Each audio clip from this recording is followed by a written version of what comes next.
மகாபெரிவாச்சரணம்.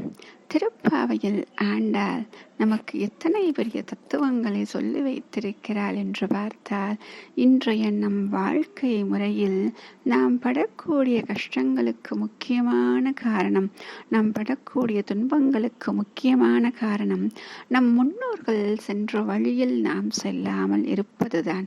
அதைத்தான் அவள் எதை செய்ய வேண்டும் என்று சொல்லும் பொழுது செய்யாதன செய்யும் என்று ஒரு வார்த்தையை சொல்லி சென்றார்.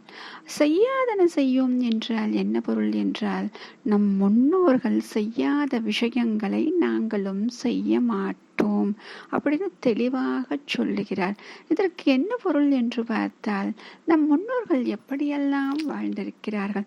அதிகாலையில் எழுவது, வாசலில் கோலமிடுவது, அடுத்ததாக ஸ்நானம் செய்வது, இறைவனை வழிபடுவது, பிறகு சமைப்பது, அதை கக்கைக்கு படைப்பது, பிறகுதான் உணவு உண்ணுவது அப்படின்னு ஒரு வழக்கத்தையே கொண்டிருந்தார்கள்.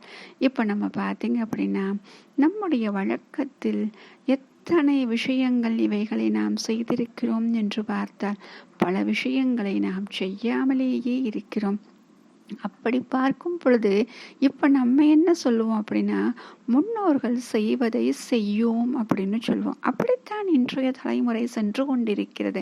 ஏன் அப்படின்னா, முன்னோர்கள் செய்வது அனைத்தும், செய்தது அனைத்தும் மூட நம்பிக்கைகள், முட்டாள்தனம் என்று சொல்லித்தான் அவர்கள் செய்த பல விஷயங்களை நாம் மறந்தே விட்டோம்.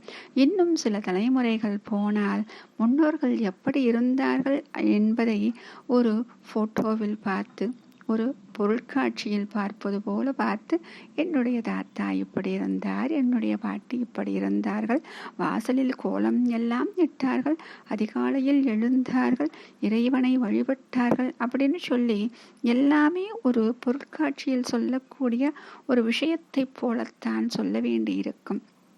அதுபோல் இல்லாமல் அந்த கோதை சொன்னாலே செய்யாதன செய்யோம் என்று அந்த விஷயத்தை இன்று நாம் பின்பற்றிவிட்டால், இதோ நம் தலைமுறைகள் வளமையோடு வாழும், அவர்கள் செழிப்பாக இருப்பார்கள். அவர்களுக்கும் நம்முடைய கலாச்சாரத்தை கொண்டு போய் சேர்த்த பெருமை நமக்கு கிடைக்கும். எத்தனை நல்ல விஷயங்களை நமக்கு சொல்லி கொடுத்திருக்கிறார்கள் இல்லையா? அத்தனை விஷயங்களையும் நாம் பின்பற்றவில்லை என்றாலும், அடுத்து வரக்கூடிய நம்முடைய தலைமுறைகளுக்காக நாம் அவைகளை பின்பற்றி அவர்களுக்கு வாழ்ந்து காட்ட வேண்டும். இப்படித்தான் வாழ்க்கை முறை, இப்படித்தான் வாழ வேண்டும், இதுதான் வாழ்க்கை என்று வாழ்ந்து காட்டுவோம், நல்வழிப்படுத்துவோம். மகாபெரிவாச்சரணம்.